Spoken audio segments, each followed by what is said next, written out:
Good morning and good luck. And welcome back to Good Luck with Gino. I'm your host, Gino the Ghost, and you're tuned into episode 134 of the fastest growing podcast in the world, the last episode of 2025. If you're tuning in on Apple Podcasts or Spotify, go ahead and like the show, subscribe to the show, save it to your device, send it to a loved one or an arch nemesis. Give it a 5-star glowing review. Talk about how handsome I am. And then you're going to head on over to YouTube if you're not watching already on YouTube. If you're watching on YouTube like you should be, isn't that right, Gengar? Isn't that right, baby Gengar? Go ahead and just delicately graze that like button. You just kind of nudge past it, right? Just kind of like nuzzle on past it and then smack the fuck out of that subscribe button. There's a lot of people that watch this show that aren't subscribed to this show. So the first thing you're going to do is fix that. You're going to subscribe to the show, and then you're going to hop in that comment section and grease up that algorithm by leaving a comment, because naturally, you're an oil man. Yeah?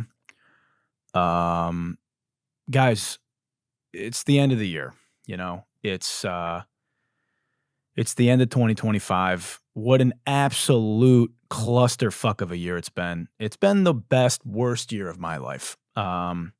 And we're not going to get into the bad because we don't got to talk about that on this show. You, if you've been following me, you know the good. I can't stop winning.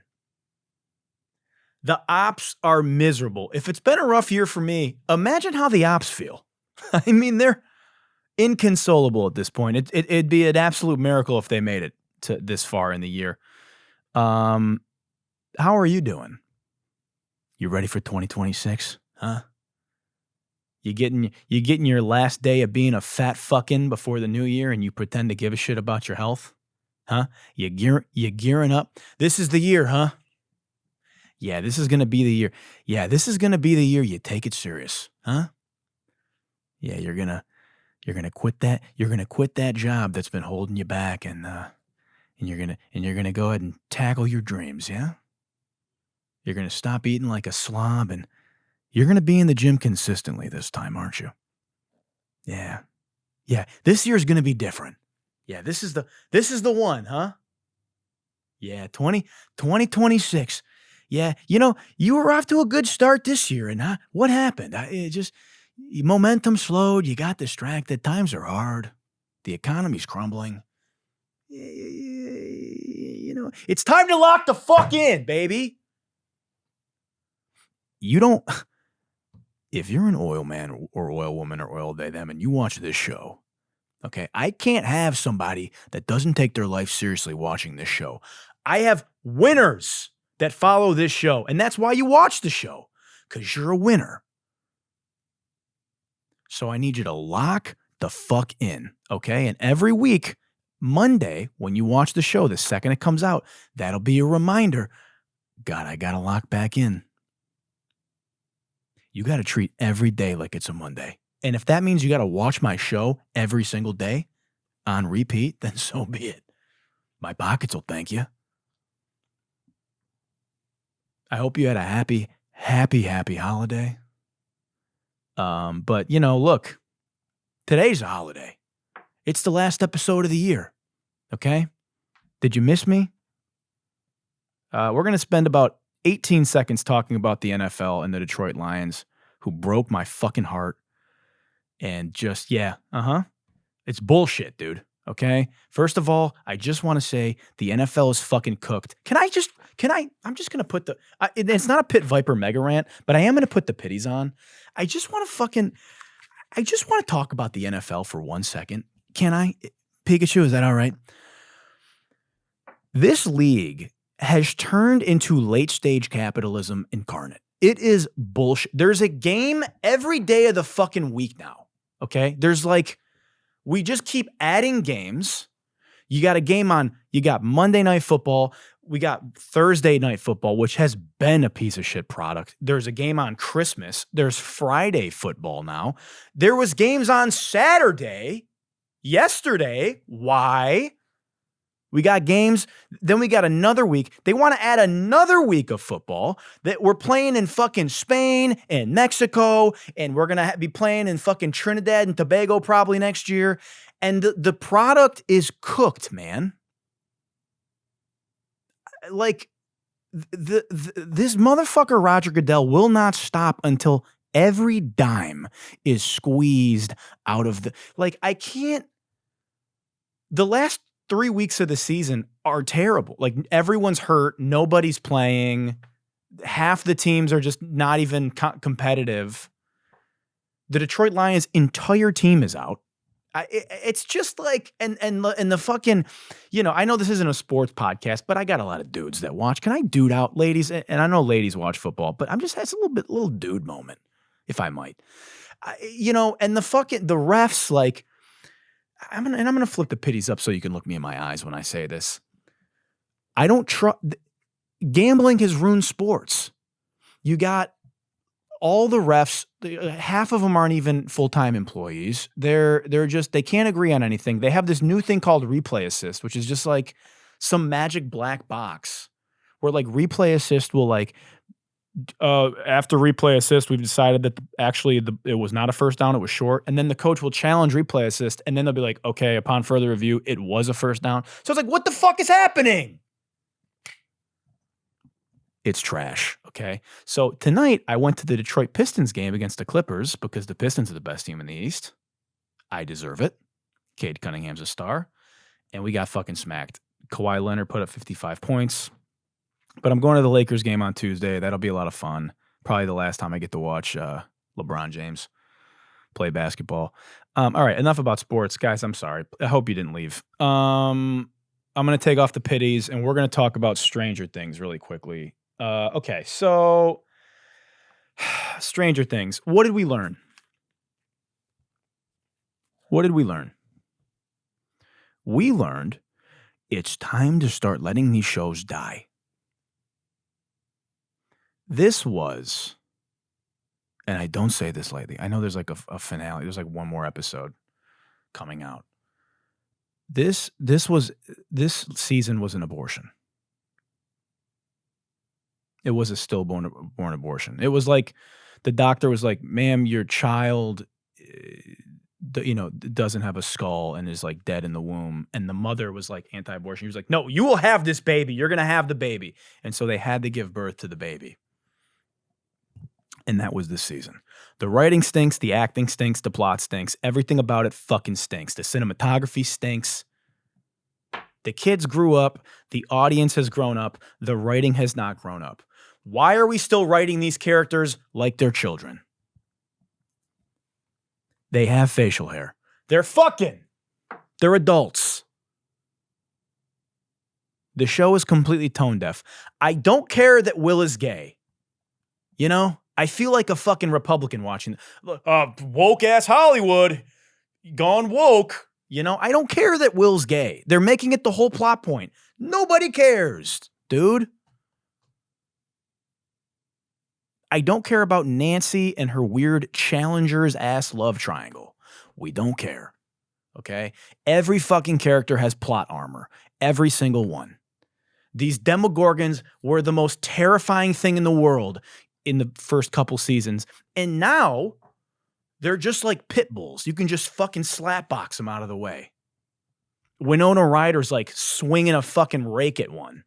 Dude, like I wanted to see that Demogorgon grab Winona Ryder in her pouty ass face like a tennis ball and you know what I'm saying? And instead it's like, oh God, Winona, you know? And what happened to Millie Bobby Brown? The whole show was just her mewing like clavicular.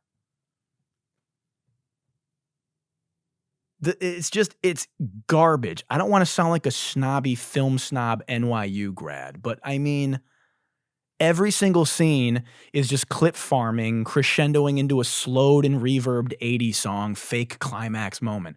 Running up that hill, running up that road, and it's just like one of the kids shadow boxing a Demogorgon, you know? Oh my God, so bad. So bad. I'm excited to see Marty Supreme. I think that's gonna fucking slap. The Timothy Chalamet marketing rollout's been great.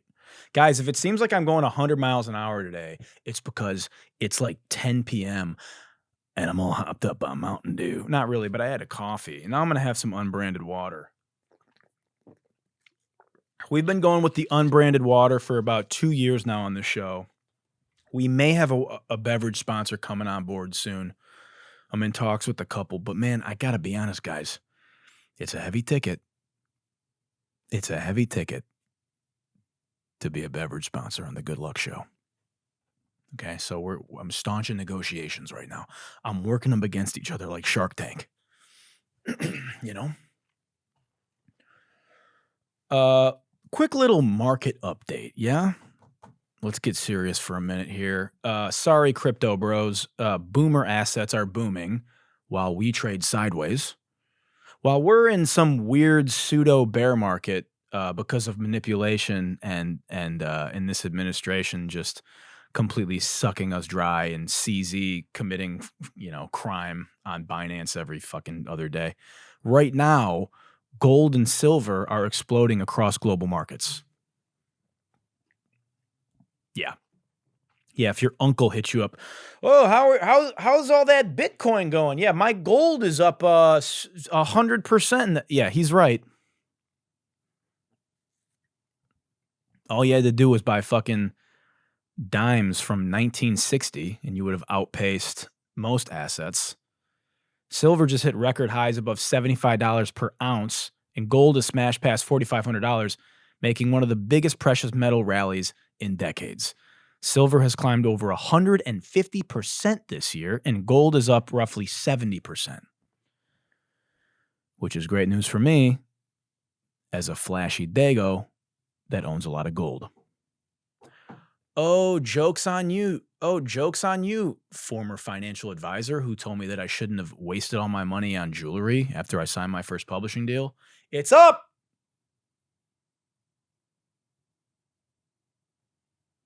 My ice is accumulating value. I'm a walking investment. I'm a walking lick, talking shit. Why? Why is this happening? Why are precious metals soaring? Well, guys, it's not a good sign. Yeah, not great. Basically, what that means is that people are terrified about the US dollar crumbling and government debt skyrocketing. As the dollar weakens and yields on U.S. Treasury bonds fall, investors are looking for storages of value that aren't tied to any government printing press, like Bitcoin.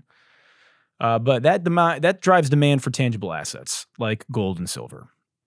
So this is not a new thing, but in the past, it's always a foreboding sign. Low-term Treasury yields are making, assets like gold very attractive because bonds aren't offering much return anymore. And the underlying thing about this rally, what really scares me, is the U.S. fiscal health and the massive debt, because the U.S. national debt just hit about $38 trillion, and rising deficits push investors to question the long-term purchasing power of the dollar. Okay?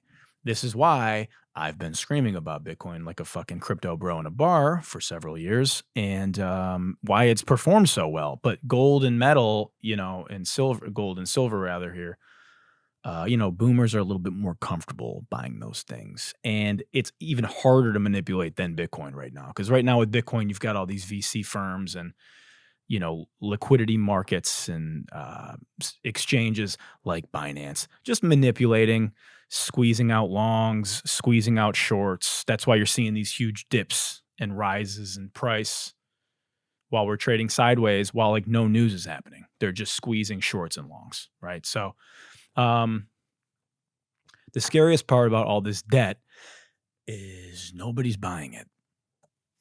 Nobody's buying our debt. I know that this is a surprise. You might not know this, but other countries will buy our debt. And the only country buying our debt right now is the Cayman Islands. And do you know who's the Cayman Islands? That would be us. That would be U.S. investors in the Cayman Islands. So we're just buying our own debt. We're just regurgitating in our mouth. We're just jacking off and coming on our stomach, basically. So yeah, not a good sign. Also like next year, the Fed chair is going to be out. Jerome Powell is going to be out. Trump's going to appoint some fucking slapdick who's just going to do what he wants. And that is going to be cutting rates to nothing again, which is great news for me as somebody with a bunch of assets and investments. Bad news for anybody that is just in the dollar. Your dollar is about to nuke. It's already getting smoked. They're going to print the absolute fuck out of the US dollar. You're going to be working for less money, is what that means. Your dollar has less spending power. So I'm begging you, please, diversify, yeah? Because your money is sitting in the bank, and the bank is investing your money, and they're making money off you while you're twiddling your thumbs. So, anyway.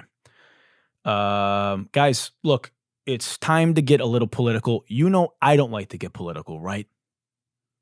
I'm not somebody, I'm an independent voter, yeah?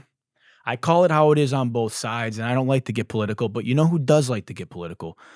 That's head correspondent of the most trusted source of news, GNN.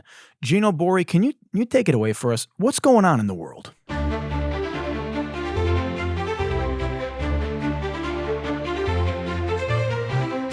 Welcome to GNN, your leading source of news, politics, and this week, yeah, we're talking about Epstein again. And now, your host, Gino Borri.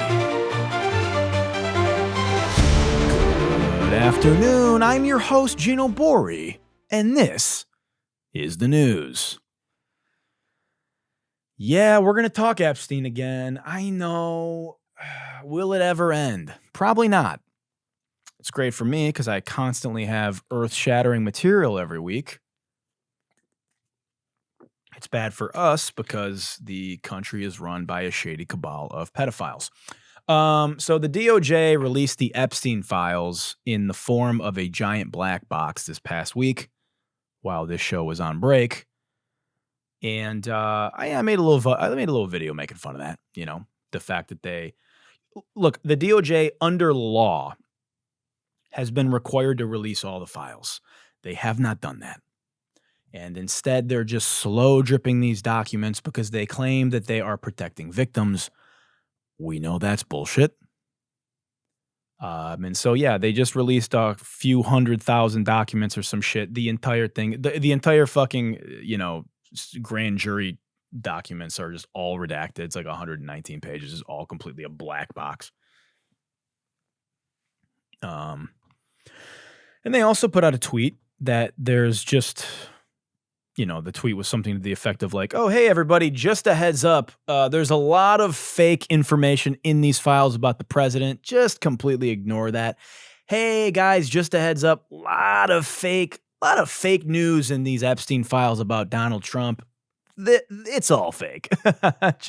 So anyway, when you see his name, when you see all the stuff about him, raping that girl and her blowing her fucking brains out or whatever, and like all that other stuff in there, and like all the photos that are redacted, and like all the times his name's mentioned, and all, just ignore all that stuff. Everything else is true though.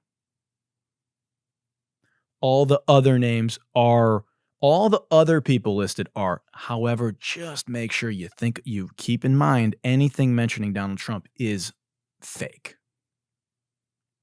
And that's a tweet from the official DOJ Twitter. Totally normal stuff from the bipartisan Department of Justice. Totally normal stuff, And oh yeah, it also came out that the White House is controlling the Department of Justice's Twitter, and that's just totally normal. And that's fine. And it doesn't matter because nothing matters anymore. So it's totally fine. Out of sight, out of mind. Some other fun things that were in there. There's this whole Lake Michigan incident thing that's in there. So basically, just to kind of speed through this, a victim claimed to the FBI back in 2000. When the fuck did this happen? It was like 2016 or something. I don't know, 2019 maybe. It's not important. A victim claims when she was 13 years old that her uncle trafficked her with Jeffrey Epstein on his riverboat in Lake Michigan. And she claims while she was 13 and being trafficked, she got pregnant. And in the witness information section of the document, the document lists Donald Trump and includes the complainant's allegation that he participated regularly in paying money to force me to redacted with him. I'm sure that wasn't play board games. And that he was present when her uncle murdered her newborn and disposed of the body in Lake Michigan.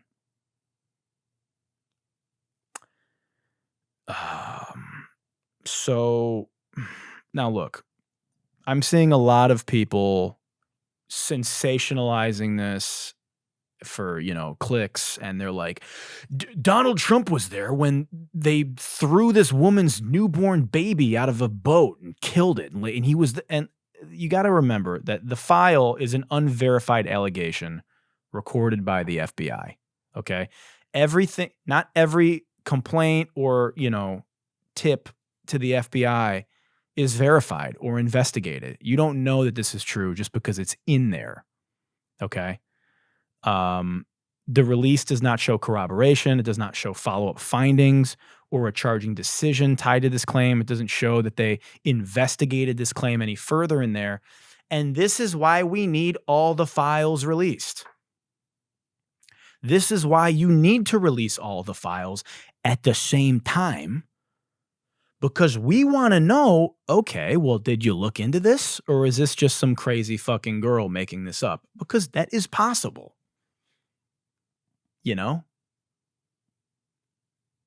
But we don't know that. We don't know if this was ever investigated and debunked, or if it wasn't.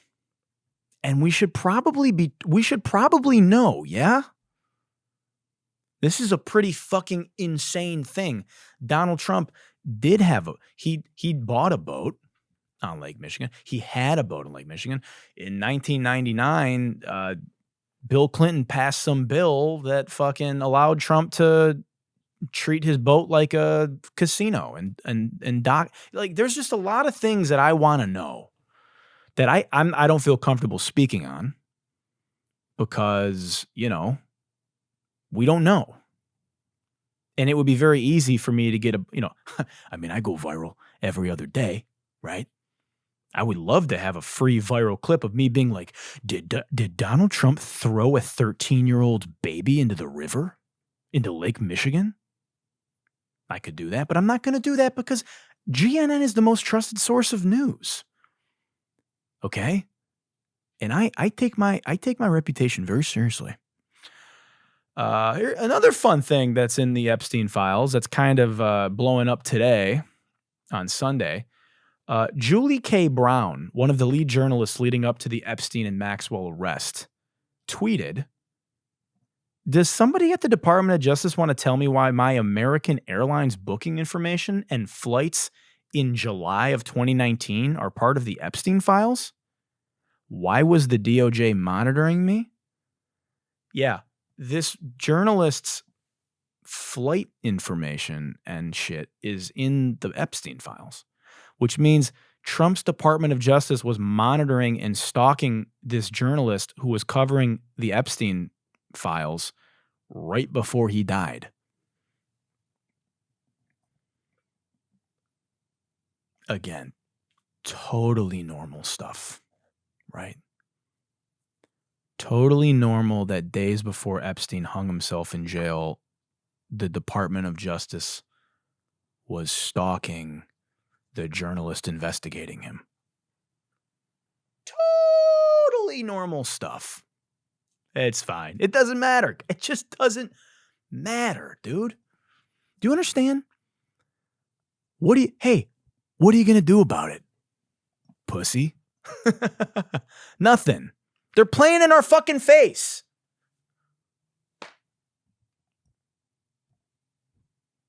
I mean, they could have Donald Trump with fucking 4 11-year-olds on his lap, and they would explain their way out of it. His dumb fuck cult following would lap it up and believe it, and everybody else would be like, oh my God, what the fuck? Is anybody going to do anything? And the answer is no. No one's going to do anything. It doesn't matter. Let's just go over a quick summary before we move on, yeah? First, Trump said that he would release the Epstein files if he won. Then Pam Bondi said that the files were on her desk. Then all those goofball influencers like Jack Posobiec and DC Drano and all those fucking jamokes had their photo op with them, with the Epstein files. Well, then the files didn't exist. Then they existed but were a hoax. Then Obama wrote them. Then Obama was in them. Then they were a hoax again. Then Hillary Clinton and Joe Biden wrote the files. Then Joe Biden was in the files. Then the files were fake. Then Charlie Kirk demanded the files be released. Then Charlie Kirk got shot. Then Erica Kirk had a pyrotechnics show. And then the files disappeared for the news for about 3 weeks. Well, then the government shut down right on cue, so, oh no files. Well, then the files were a hoax again. But then the Democrats wrote the files to smear Trump, right? And then the files only contained Democrats. And then the files were just Bill Clinton. And then the files were real. But then the files mentioned Trump. But Trump was innocent. Naturally, everything in the files was fake. Completely innocent, and the only innocent person in the entire document was Donald Trump. And everybody else mentioned was guilty. And that's just that. And then the Department of Justice announced 2 days ago that they found 1 million more files. Oh my God, what do I have here? Oh, Jim, did you leave this pile of 1 million Epstein files over here and forget to include it? Well, we got to go through all these now. I guess that's going to take a few more weeks. Guess we'll have to delay further. You found 1 million files? 1 million? How many fucking people were on this island?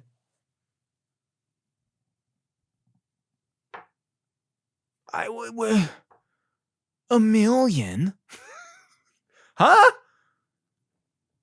I don't know, man. I'm tired, bro.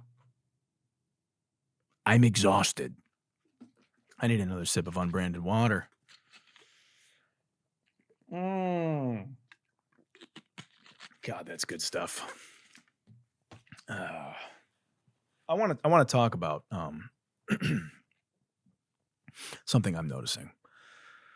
I want to talk about the fractured right wing. I want to talk about the fractured Republican Party that I'm seeing as a bipartisan, eagle in the sky, as a bald American eagle in the sky with the great head of hair up here, and I'm just watching it, right?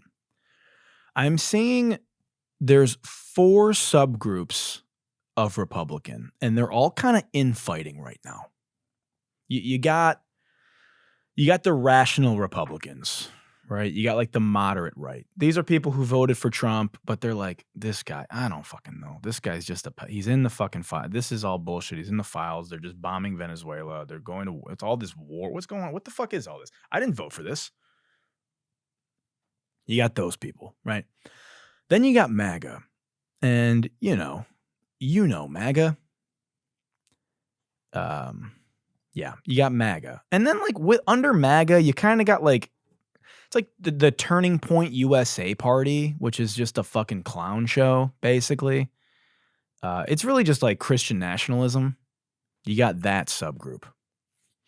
And then next to that subgroup, if you don't look close enough, they look like the same, but they're a little different.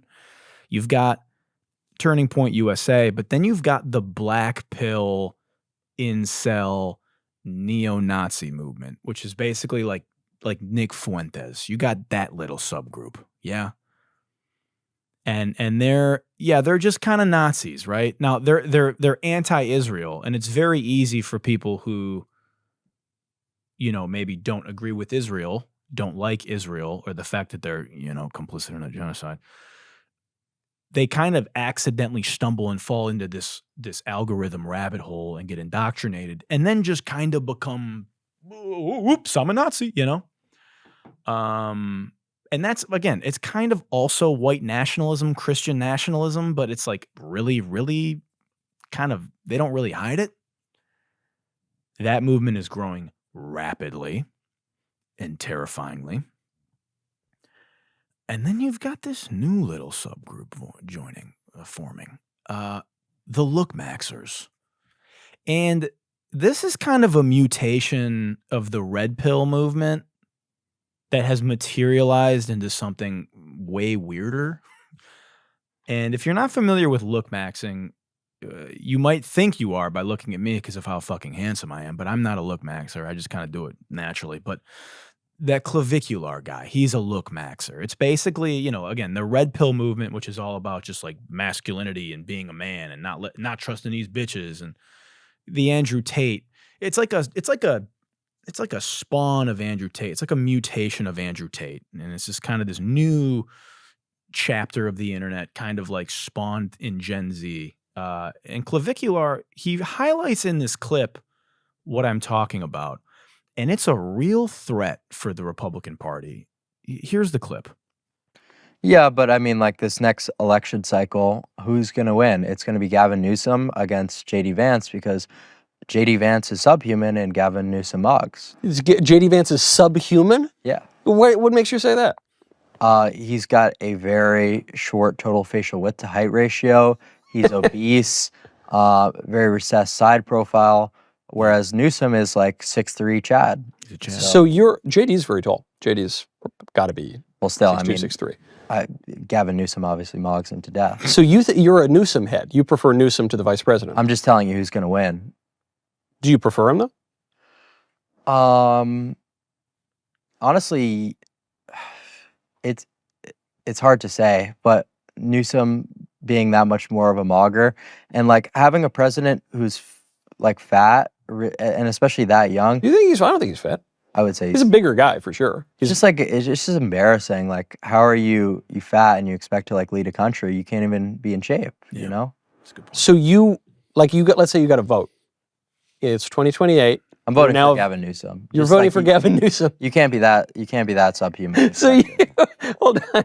You got, all right, well, this actually is of a thread with the whole conversation because you look at these two candidates. You have Gavin Newsom, worst governor in the country. I think we would all agree, destroyed his state, let its main city burn to the ground because of his incompetence, is a personal, complete derelict, liar, degenerate.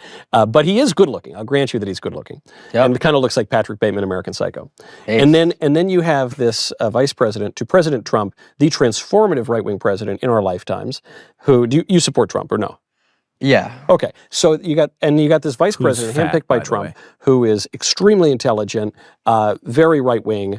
I think he's a pretty good looking guy. I don't know. Maybe I guess you disagree. But he's all these things, checks all these boxes, would have all these great policies. And regardless, you're going to pick the pro mass migrant, pro-trans, pro-murder the babies, pro-burn the cities to the ground, pro-BLM Democrat because he's skinnier than the conservative vice president. 100 times over. Yeah. Dude. Okay. First of all, Michael Knowles. Dork. Why don't you blow him? Yeah. Why don't you blow him a kiss while you're at it? I'm gonna blow JD Vance a kiss. Yeah. Okay, so clavicular, you know, this guy, am I a fucking trend spotter or what, dude? I told you this guy was going to be a star months ago. When I saw that meth maxing clip, I said, you're going to be a star, kid. Here's a guy that knows how to rage bait. Here's a guy that is just such a fucking idiot. He's actually funny. You know what I mean? He's unironically, dude, this past week, he like ran somebody over on stream on his car, like a stalker that was following him. He talks about meth maxing. He smashes his face with a hammer. He's breaking his shins to get height surgery. You know, a level of ideological purity here that I have no choice but to respect. He puts looks above everything. He is a true looksmaxxer. He is a phrenology scientist. He's an absolute moron. It doesn't matter. He just says the N-word. It's insane. This guy's an absolute fucking idiot, okay? But he's a threat. He's a threat to the Republican Party. Because even if he is a 19-year-old meth head that smashes his own face and says the N-word on stream, he is gathering a huge following and spawning off different versions of himself. And this movement is the young, impressionable white man that was flocking to MAGA, that was flocking to a JD Vance. You know, they're looking at Donald Trump and they're looking at JD Vance and they're like, these guys are fucking dweebs, dude. I'm lookmaxxing. And Gavin Newsom's a Chad.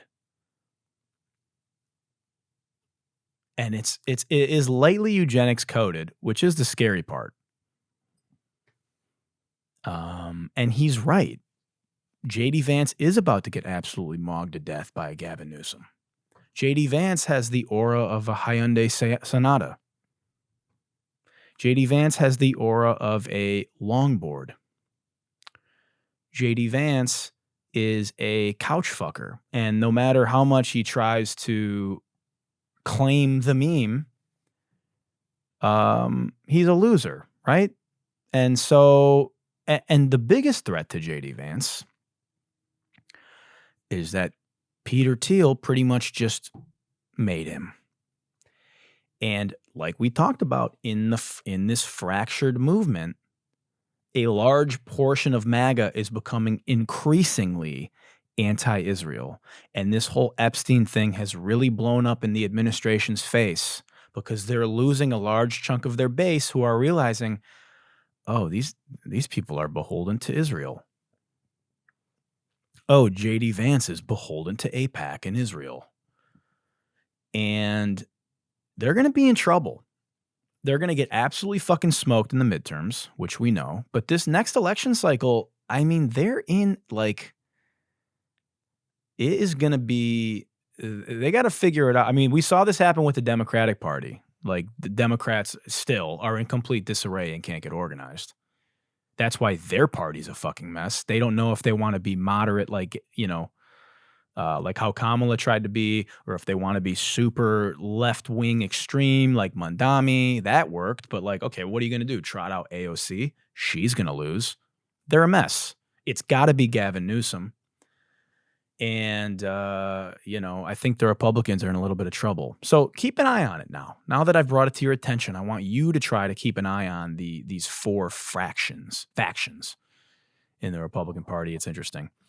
That's going to do it for GNN. I think it's time for everyone's favorite segment, yeah? What do you say we hand it on over to the FOH HOF, the fuck out of here Hall of Fame? Everything he touched go crazy. Crypto punkin' baby. LA to Vegas, catch him in your city, better hide your main bitch. Good luck, baby. Good luck, baby. Good luck, baby. Show about to start soon. Good luck, baby. Welcome back. It's time for everyone's favorite segment, the FOH HOF, the fuck out of here Hall of Fame. And it's a pretty great acronym, if I do say so myself. When I thought of it, I said, wow, that's the same thing backwards. And that's great. The first video this week is brought to us by another example that not everybody needs a podcast. And by not everybody, I mean pretty much everybody that's not me. Here we go. So I'm just trying to get your perspective. Is it appropriate as a grown man to use your blinker to tell people you going left, right, up, back, you know, wherever you going? I don't. If you know what a blinker really means, like, okay, I'm about to turn left. I want you to turn left with me. Like, you let people know your next move, because at that point, people going to copy, they're going to follow you. When I drive, bro, I don't even put my headlights on. I just drive, no blinker, no headlights. I just move, because at that point, bro, you can't see what I'm thinking. You can't know where I'm going. And in JC, the creek, bro, you don't know who's following you, bro. You don't know what's going to happen next. Because imagine I put my blinker on, I'm turning left to McDonald's. Boom, I can turn around. I can see 3 goons behind me going to McDonald's too. Yeah. Now I'm stuck. Now I'm at a look. If anything, you should be doing the opposite blinker. Where so you people don't know what you're doing. That's what I was thinking too. I'm not, you know, worried about another man's work to put some electrical engineering into a vehicle to make it so that I'm comfortable. Exactly. I personally, I'm just not with that. I started doing this thing, bro. Like, if I am gonna turn my blinker on, I'll turn on my hazard lights, so they both on. So now you gonna know I'm gonna turn, but you gotta guess which way I'm going. I'm never gonna know. That's how I see it. Cause like, okay, I'm about to turn right, left, right, left, right. They're gonna sit there like, damn, Swell's on the move. What's Swell gonna do next? I feel you. You know what I'm saying? I think it's kind of ingrained in us, you know, being from the Dirty Creek. Like, you know, I grew up across the street from, you know, the place where they used to try to keep people out. They put gates up. Yeah. CCOS. Country Club. Yeah. Read about it. Oh, yeah, I heard about it. Yeah. You know how the creek get real dirty. Where I grew up with, there were houses in the neighborhood that only had one story. Really? Yeah. Yeah, and I've been saying this, you know. Grown men should never use brakes. If you're in front of me, you better just keep driving, because how do I look using my brakes? What am I, stopping for another man? God forbid it's a woman. You think I'm stopping for a woman? Grown men, let me tell you something. Grown men don't get into car crashes. They get into business decision collisions. You understand? When I see a traffic light, you know, traffic lights are merely suggestions. I see a red light, I decide if I want to go or not. I see a green light, you know, I'm like, it's my choice. Because the fuck do I look like letting a grown man, you know, engineer some kind of signage to tell me what to do? Sometimes I'll just sit at a green light to keep everyone around me on their toes. I'll just kind of sit at that green light. People are honking, they're driving around me. What the fuck are you doing?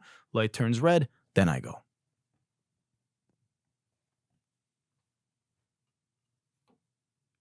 Oh, it's raining outside. You think I'm going to use my windshield wipers? When the weather gets tough, I'd be damned if I let another man's innovation get in the way of my vision.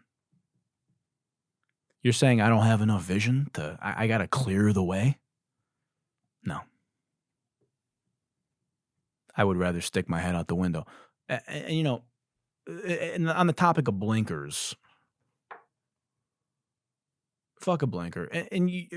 Fuck a blinker. Fuck blinking. You shouldn't even blink. Grown men should never turn a blind eye to another man, because that's when they strike. You understand? And I don't. And you might say, "Well, Gino, you're blinking right now. You've been blinking this whole show." I'm not blinking. I'm choosing to close my eyes to give myself a tactical advantage, because when you close your eyes, your other senses are heightened, right? And I'm in music, so my ears are really. So actually, when my eyes are closed, I can hear better than you can see. That's why when I drive, I have my eyes closed. You know, you understand? And when your eyes are closed, you can't blink, because your eyes are closed.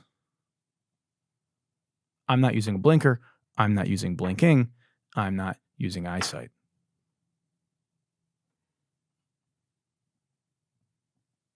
I'm certainly not using seatbelts.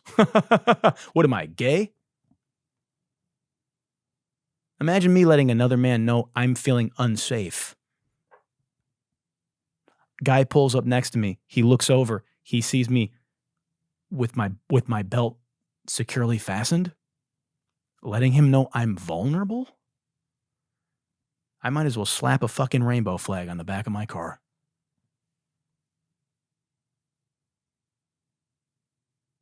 I don't even like to turn my engine on because it's too loud. Real G's move in silence, like Peugeot. No engine. I blew out the bottom of my car and I pushed my car. I pedal my vehicle like Fred Flintstone.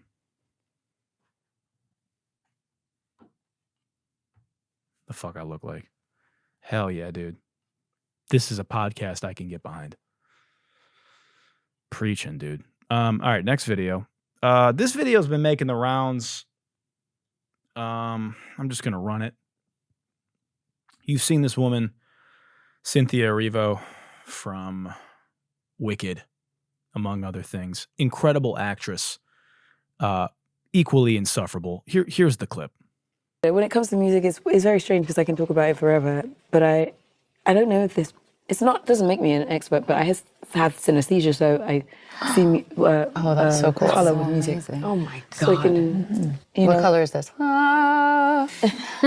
Blue. It's just like, that did turn blue. I don't know why. I'm so glad you volunteered for that because I was going to ask someone to make a noise.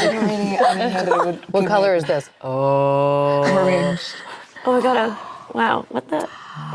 What if we all do it together? What color is that? Can you, if you make a harmony? 1, 2, 3. Wait, you're moving the note. You did move the note, so it went from yellow to green. Oh, good. Interesting. I get it. That makes it, I don't have it, but it makes sense to me. Yeah. It's a very odd feeling because it becomes so I do a lot of symphony orchestra concerts, and when you hear a concert, an orchestra together, they make a particular sound, and so it hits me in the back of the head. It's really, it's very strange. Is it like ASMR or is it a weird feeling? It's a weird feeling that it's very hard to describe, but it is physical. Yeah. I have a question. How does that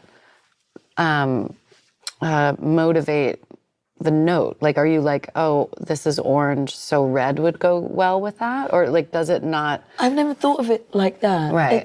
Sometimes it's just the whole. The song itself is. It doesn't inform you. It's just an experience. It's an added experience. Yeah. Okay. Wow, that's so cool. Yeah. And I always like the vocal tutors and the people I've worked with. They're very lovely, and they're always like, you have exact pitch. And I don't have exact pitch. I have relative pitch, which means I can hear it and remember it. But that's not the same. But maybe it's just because I can't read the note. But.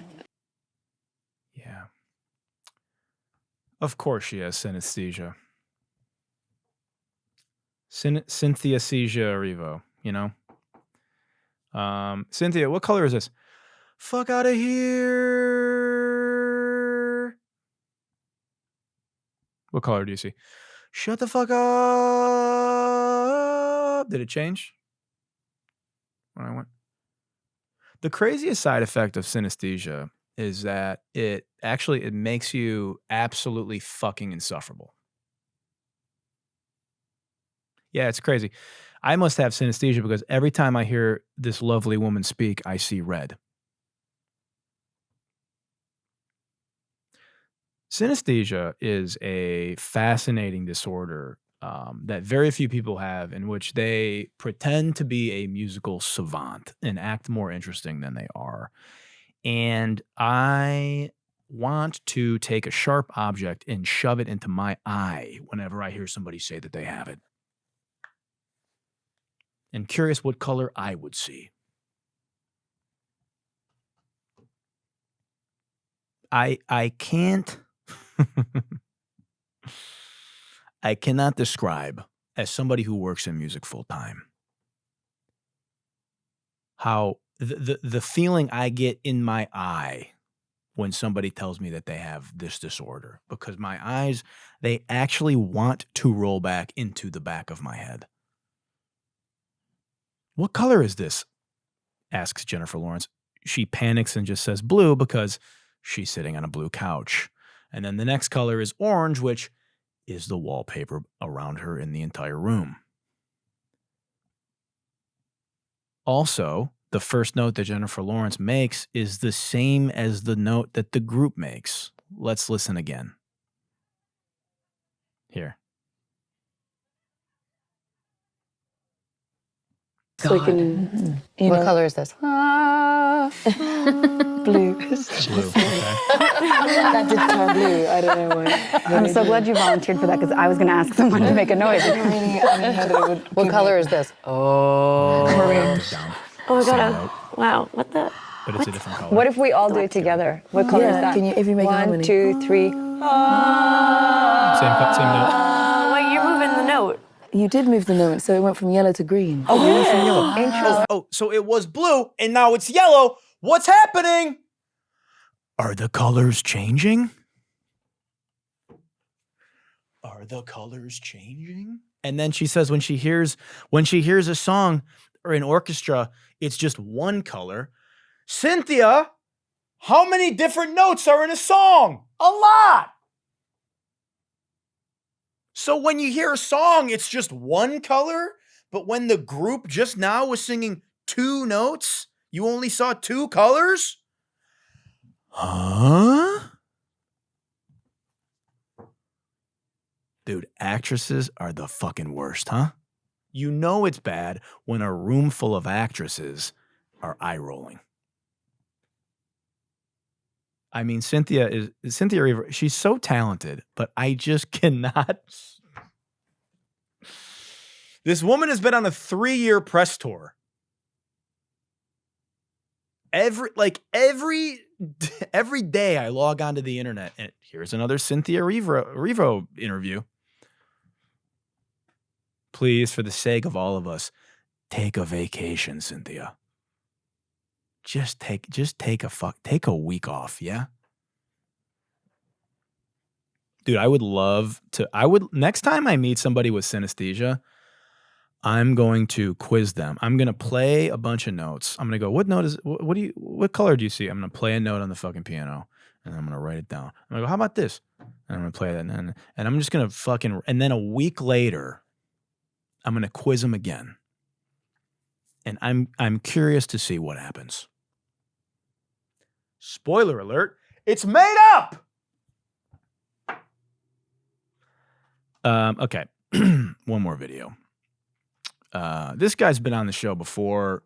I love making fun of this guy, dude. One of my favorite pastimes. Here's Albert, what the fuck I don't even know his name. Anyway, here he is.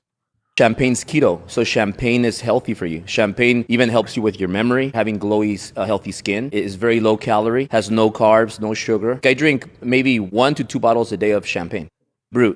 How many calories is in one bottle? Well, 4 glasses times 80, okay. 360. And this is like liquid diet. But it also has the health benefits. I want to be lean. I want to have muscle. I have a 6-pack all the time.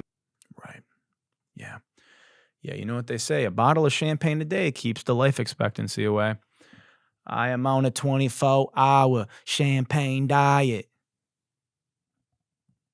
Bro thinks he's the real champagne poppy. Yeah. First of all, 80 times 4 is 320. So you're wrong. I guess it's hard to do math after 2 bottles of champagne. Also, there's like 6 servings in a bottle of champagne minimum. So that would be 12 a day. That would be 12 servings of champagne a day. And that would make you a functioning alcoholic. In fact, that would make you a degenerate. Bro's kidneys are aging like Millie Bobby Brown. Also, what champagne doesn't have sugar in it? Of course it has sugar. What do you think the 80 calories per glass come from? The bubbles? Champagne is just all carbs and sugar. If champagne is good for you, why does it give me a fucking headache every day that I drink it? Champagne is like all sugar. Fermented grapes have sugar. Also, the dosage process in champagne creates sugar. Natural sugars. There's sugar everywhere. Also, alcohol is not good for you. You could try to make the argument about wine. I'm Italian, so I'll sit here and we can have this conversation. Well, my nana drank a glass of wine every fucking day. She lived to be 107. Okay, sure, whatever. But 2 bottles of champagne a day? What are you? You're the morning routine guy, but instead of Saratoga water, you're drinking Veuve Clicquot? You're Ashton Hall, but with a fucking, instead of doing cold plunges, you just dunk your head in a champagne fountain every morning after you brush your teeth with rosé?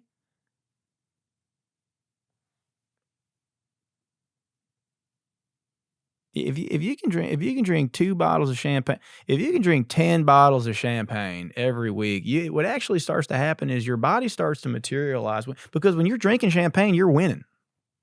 You pop bottles of champagne to celebrate. So if you're drinking champagne, you're actually manifesting winning, and you start to actually roll yourself into wins. You start to actually just become a winner because you're drinking champagne. And eventually, what'll start happening is when you start popping champagne,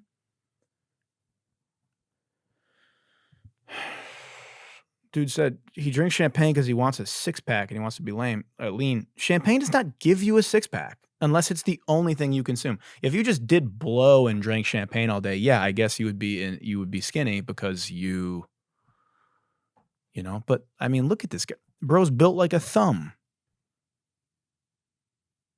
He looks like one of the thumb guys in Spy Kids. He's shaped like... This guy's hilarious because he wants to be an entrepreneur, bro, so bad, like his mentor, Grant Cardone and Andy Elliott, but he just doesn't do it right, you know? Even me as a guy who like makes fun of these people for a living, I'm like, you don't do it right, dude.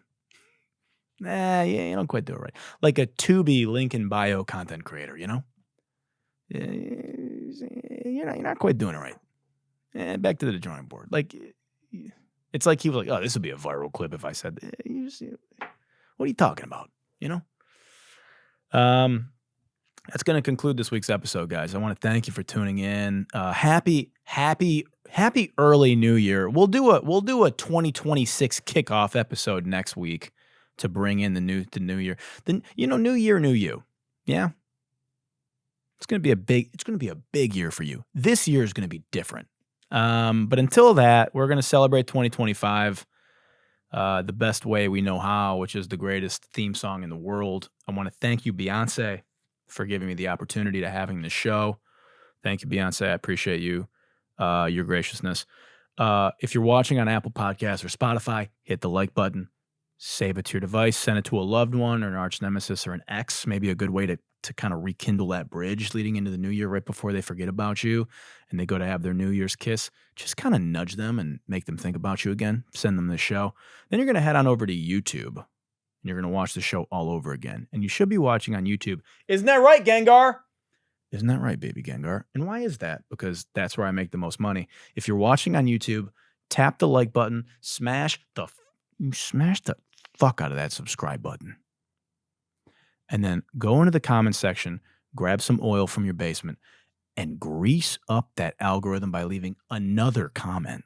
And you're going to do that because you're an oil man. And this is my son, HW. And guys, that's going to do it. Thank you so much for another incredible year of good luck. Next year is going to be even better because I said so. And until next year, as the world continues to crumble beneath our feet, good night and good luck. Everybody listen close. There's a brand new show that you gotta know. It's called Good Luck with who? With Gino. That's me. It's gonna get you moving, get you in the zone. Good luck, good vibes, good times with Gino by your side. You'll be feeling fine. Every week he's gonna bring the hype. So come on, let's go tune in online.